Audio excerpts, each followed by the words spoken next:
കുന്നംകുളത്ത് critical care department ആദ്യമായിട്ട് ദയ റോയൽ ഹോസ്പിറ്റലിൽ തുടങ്ങിയിട്ടുണ്ട്.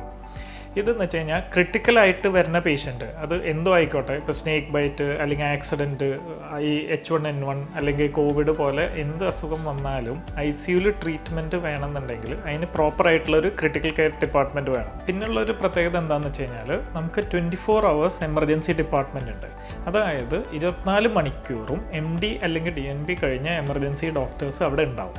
അപ്പോൾ എന്ത് ആവശ്യം വന്നാലും, എന്ത് എമർജൻസി വന്നാലും ഏത് സമയത്തും അവിടുത്തെ കാഷ്വാലിറ്റി, അതായത് നമ്മുടെ എമർജൻസി ഡിപ്പാർട്ട്മെൻറ്റിലേക്ക് വന്നു കഴിഞ്ഞാൽ അവിടെ നോക്കാൻ ആയിട്ടുള്ള ഡോക്ടേഴ്സ് ഉണ്ടാവും, അതിനുള്ള ഫെസിലിറ്റി ഉണ്ടാവും. അതായത് ഇപ്പോൾ വെന്റിലേറ്റർ സൗകര്യമോ അല്ലെങ്കിൽ ബ്രോങ്കോസ്കോപ്പിയോ ഇങ്ങനത്തെ കാര്യങ്ങളൊക്കെ 24 മണിക്കൂറും നമുക്ക് ചെയ്യാൻ പറ്റുന്നതാണ്.